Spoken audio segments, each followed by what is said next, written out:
Salut chers amis en Jésus-Christ et bon dimanche à vous tous. Nous avons la joie et le privilège, je dis privilège de présenter notre réflexion autour de cette fête de la Sainte Famille de Jésus, Marie et Joseph. Et aujourd'hui, nous célébrons une fête qui est centrale et qui est importante durant l'octave de Noël. Et nous avons comme thème la vraie famille, le foyer où l'amour peut aussi être amer, où l'amour peut aussi être amer. Et aujourd'hui, il est important, frères et sœurs, de toucher une fois de plus le document qui vient d'être envoyé dans l'Église, les Fiducia Supplicans. La dernière fois, nous avons essayé de donner un exposé exploratoire dans un contexte de pouvoir parler aux chrétiens, aux fidèles chrétiens catholiques, notre compréhension de cette lettre, de cette déclaration, pour qu'on puisse comprendre son honnêteté et ces contextes un peu compliqués et confus, et les enjeux. Et aujourd'hui, nous allons aussi apporter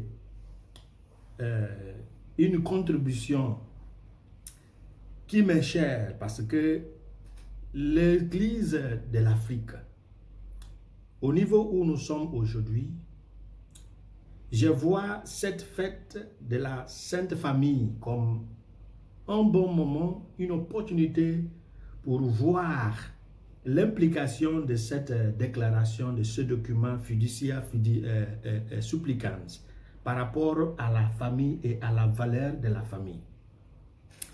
Et aujourd'hui, mon avis personnel concernant cette déclaration est clair. L'Église a toujours béni sans distinction, sans discrimination. Et même si on a bien compris les contextes missionnaires et pastoraux de cette bénédiction, et j'ai écouté mes amis, j'ai écouté mon cœur, j'ai écouté le sondage intérieur. Et j'ai vu qu'il y a un problème qui risque d'ouvrir une brèche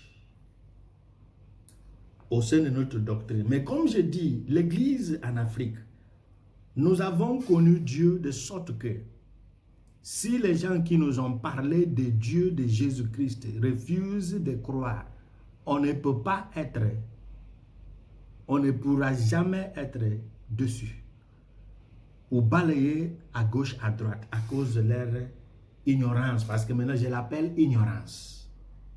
Parce que nous avons l'idée de Dieu et ce qu'il représente. Nous avons l'idée de ce qui est bon et ce qui est mal. Et pour poursuivre notre méditation autour de la fête du jour, j'aimerais laisser quelques phrases concernant ce document. C'est un document d'influence satanique. J'ai dit d'influence satanique. Ce n'est pas pour dire que le vicaire de Christ est satanisé, d'influence satanique. Ce qui peut dire que c'est un document extrêmement dangereux. C'est un document d'influence maçonnique, démontrant une sorte de dominance ou de suprématie occidentale. Et cette fois-ci, ayant un penchant mauvais et exterminant, ayant comme cible principale la famille et ses valeurs. La famille et ses valeurs. Je vais me permettre de commencer notre réflexion pour le jour, la vraie famille. le foyer où l'amour peut être aussi amer. Avec ce que je viens de dire concernant ce document,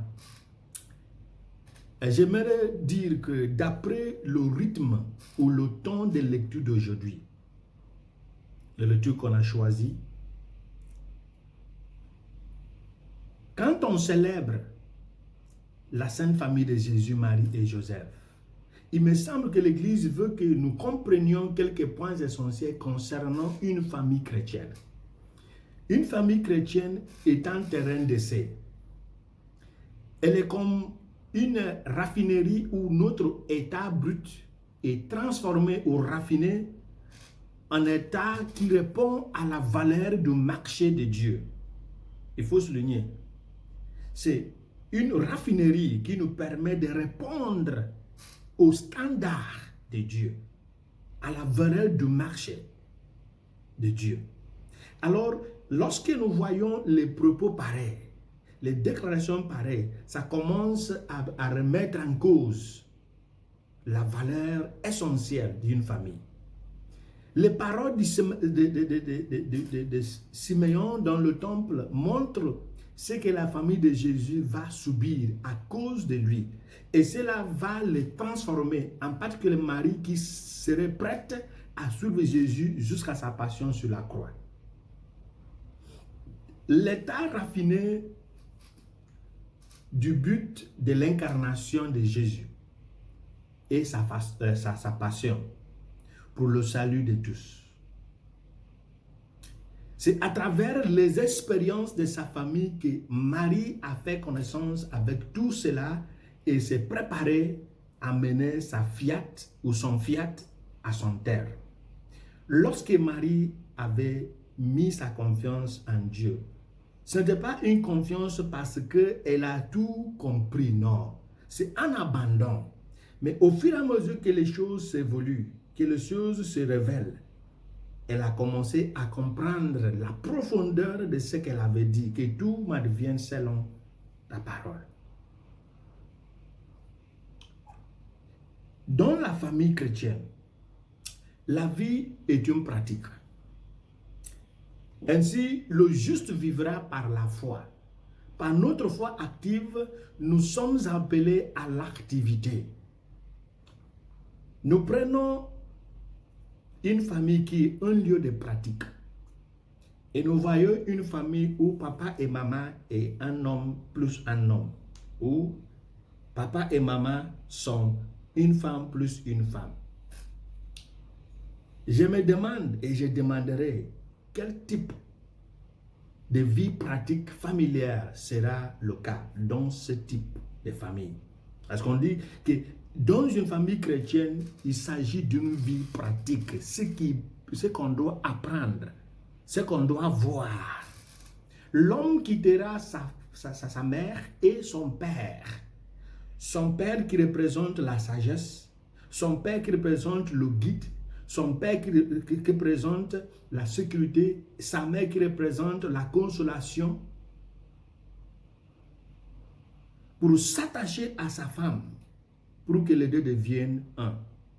Lorsque un homme s'attache à un homme, il aura seulement ce qui vient de père, pas ce qui vient de mère. Lorsqu'une femme s'attache à une femme, il aura seulement ce qui vient de mère, non pas ce qui vient de père, parce que ça ne vient pas. La famille est un foyer de patience. Dans une famille telle que la famille sainte d'Abraham, nous apprenons que le silence divin se magnifie par plusieurs paramètres. Le silence divin ne signifie pas la faiblesse de Dieu ou l'indifférence divine envers les affaires humaines, mais plutôt une échelle pour découvrir ou atteindre la profondeur de la sagesse divine. Ainsi, Saint Jean de la Croix écrivait, et je cite, « La connaissance que nous pouvons avoir de Dieu réside dans le silence divin. » Combien de couples peuvent endurer comme Abraham et Sarah après plusieurs années de droiture, sans enfants, sans aller ailleurs consulter d'autres dieux. Alors pour ceux qui croient au Dieu de Sarah, je vous supplie de maintenir votre foi. Dieu vous rendra visite. La famille aussi devient un foyer d'humilité. Dans la sainte famille de Jésus, Marie et Joseph, que nous célébrons aujourd'hui, nous voyons une famille qui, malgré le trésor que représente le fait d'avoir Jésus comme Messie, issu de leur famille, une famille qui continue à observer encore humblement les rites religieux. Ils ont compris qu'ils font partie d'une religion. Et dans cette religion, il y a la façon d'être et la façon de faire. Ils n'ont pas créé une autre façon parce qu'ils se sont sentis supérieurs à la culture parce que le Messie vient de cette famille. Mais ils se sont soumis au rite de la loi que Moïse a laissé. Ils n'ont pas insisté pour que le grand prêtre se déplace, quitte le temple pour venir voir leur fils, le Messie, et accomplir le rituel de la dédicace ou la présentation, parce que c'est lui le Messie. Ils sont allés vers le temple selon la loi. Rien n'a été changé. C'est une leçon pour la plupart des chrétiens qui, en raison de leur richesse ou de leur orgueil, ont construit, je dis, c'est pas tout le monde, hein, ont construit des chapelles privées et qui insistent que les prêtres, même les évêques, sur les directives de l'évêque ou lui-même, célèbrent plutôt la messe pour eux dans leur chapelle familiale au lieu qu'ils aillent à l'église paroissiale. Dans certains endroits comme le Sénégal, ce n'est pas le cas, mais comme au Nigeria et d'autres pays, c'est le cas où il y a les bourgeois qui ont des chapelles privées où les prêtres vont dans leur chapelle pour célébrer la messe. Je n'ai rien contre ça, mais que ça soit bien défini et que ça accueille aussi d'autres du village et non pas exclusivement pour les membres de la famille. C'est également la situation actuelle de certains parents de prêtres, des religieux, des religieuses, ou de fondateurs des églises, ou des ministères de prière pentecôtistes comme catholiques. Ils font parfois la guerre envers leurs pasteurs, les pasteurs locaux, en refusant de se conformer aux directives pastorales de la paroisse ou de l'église locale. Parce que leur fils, leur fille est un homme, une femme de Dieu, ou un fondateur, une fondatrice de telle congrégation ou de telle église pentecôtiste ou évangéliste, ou évangélique. Regardons la famille de Jésus, un foyer d'humilité, un foyer de conformité à la loi bien établie. La famille, c'est un foyer de charité. Dans la sainte famille de Jésus, Marie et Joseph, nous sommes élevés par la bonne œuvre ou les bonnes œuvres sur le chemin de la foi. Par ce biais, les hommes et les femmes pieux ou pieuses ont été immortalisés comme l'indique la lettre aux Hébreux, la deuxième lecture. Dans cette lettre, on a fait l'éloge d'icônes comme Abraham, qui est devenu un missionnaire sans dialogue. Hébreux chapitre 11, verset 8. Genèse chapitre 12. Abraham qui est devenu un modèle pour les missionnaires et les fidèles qui refusent les missions ou de s'acquitter de leurs responsabilités communautaires. Nous avons l'image de Sarah qui a cru en Dieu pour ce qu'elle sait que Dieu peut faire. Nous avons aussi la Vierge Marie qui a accepté le projet de Dieu même quand elle n'était pas claire. L'idée de Dieu n'était pas claire dans sa tête. Elle acceptait parce que il s'agit d'ainsi dit le Seigneur, le message de Gabriel, parce que Dieu l'a dit. Maintenant, qu'est-ce qui rend nos familles saintes, comme nous célébrons la Sainte Famille? Mesurons-nous la présence de Dieu dans notre famille par le manque de problèmes, le manque d'épreuves, le manque de crises et de difficultés? Est-ce que nous mesurons une famille qui est avec Dieu parce que cette famille n'a pas d'épreuves, n'a pas de problèmes, n'a pas de crise, n'a pas de difficultés, la famille est riche, n'a pas de problèmes, pas de maladies? Alors, chers frères et sœurs, permettez-moi de dire que toute personne qui gravit l'échelle du succès sans le moment de « je me souviens de ce jour-là », la plupart du temps, toutes personnes qui n'ont pas cette expérience, la plupart du temps, et elles ne supporteront pas le temps difficile à venir ou le silence divin lorsque cela commence à s'installer dans leur vie. Je tiens également à faire remarquer que toute revendication de foi sans une forte conviction finira dans une foi de jours plus verts ou dans une foi de la fête. Il y a une foi durable et une foi de la fête. Il y a une conversion durable et une conversion du lieu de culte. Tout chrétien qui n'est pas arrivé à la foi des adultes par la voie de quand j'étais enfant, je raisonnais comme un enfant, mais maintenant que je suis adulte, j'ai laissé la mentalité enfantine. Toutes ces personnes qui n'ont pas cette expérience et qui ne sont pas arrivées à ce stade ne pourront pas supporter le sort de Job. Dans nos jours, ou de nos jours, il n'est plus simple de réciter les récits bibliques et d'y croire. Nous allons croire à travers une réalité des récits bibliques. Toutes ces personnes qui n'ont pas cette expérience ne pourront pas comprendre pourquoi Dieu devrait permettre à l'enfant Jésus de vivre une période d'exil, alors que son Père est le créateur du ciel et de la terre. Parce que, dans la logique normale, si Dieu a envoyé Jésus comme Messie, elle ne doit pas fuir sa terre d'origine à cause d'Hérode.